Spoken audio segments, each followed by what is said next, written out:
Hey everyone, CV Tech here, back with another recap video, and today I'm looking at the Sharp Aquos Crystal. Now this phone was extremely popular when it first came out, and it still is a cool phone with a very cool design.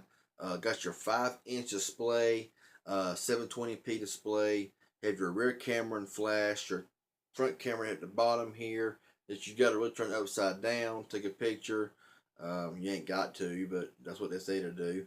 Um, this phone's been out for a while. Now, this phone still runs on KitKat 4.4. And, this phone's been out for a while. And there was a lot of promise about the Sharp Aquos Crystal 2 coming out with a 5.2-inch display and water resistance and just a better overall phone and processor and all that good stuff.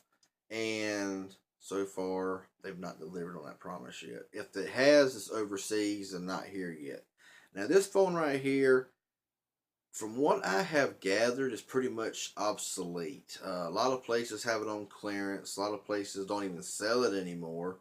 But this has been a good phone. Now, this phone had a lot of issues and a lot of it has some goods and some bads. And so I'm gonna go ahead and point out some of the bads right fast, like that I have encountered with this phone. Call quality. It has no speaker, so it vibrates in the phone and you can hear through it. But calls sound tiny, robotic, but you can hear, and it is loud enough to hear, especially in me. I can hear it just fine. Camera quality sucked. Camera quality was very disappointing on this thing, as well as video. Front facing camera unusable unless using extremely good lighting, and even then it wasn't that great. Screen quality was good. Some had problem with lag, with the screen not working right. Some had problem with the phone just not operating good. I never had one bit of issue with my Aquos Crystal. Um, but it also has a battery that can be removed, and it's not a very big battery. It has a little bitty speaker back here that is pretty much a waste. If you look at the phone here, it is curved, so when you lay the phone down flat, the speaker is completely covered up. So if I was to lay it right here on my table and turn it wide open and have it laying flat down, you'll hear it in a quiet room. But if there's a TV on, there's more racket in the house, you may miss a phone call. So, you know, it was a good phone though, and it's still an eye turner when you're like, well, what kind of phone is that anyway? But with the camera at the bottom and everything, and no bezels around here. But it kind of played out kind of fast. I mean, in my own opinion now. Reception, of course, was good. You know, most phones are pretty on par with reception when it comes to Boost Mobile. I have got better with ZTE phones. LG phones has always been strong on reception with Boost Mobile, and even the Sharp here had no issues with connecting the phone calls. However, I've never had a phone here connected to LTE.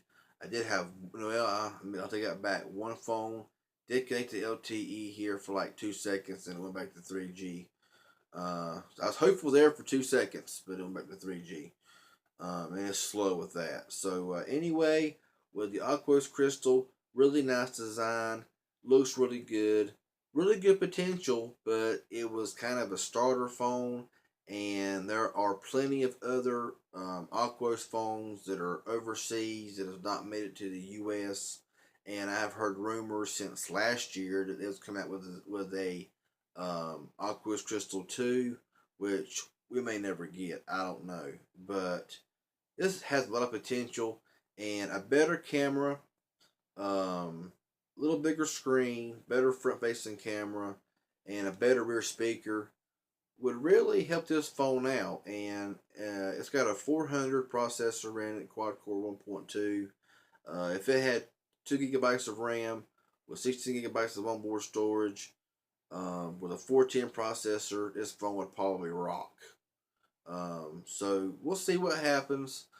Just a little recap here. The Sharp Aquos Crystal. It's been a while since I've used this phone. Pretty much just sit on the shelf and not been used any. But still, any questions or comments about this Sharp, leave them in the comment section below. This video was enjoyable, any at all. Leave me that thumbs up. I sure would appreciate it. Subscribe to my channel if you haven't already, and I sure would appreciate it. Y'all have a good one. Stay tuned for the next video.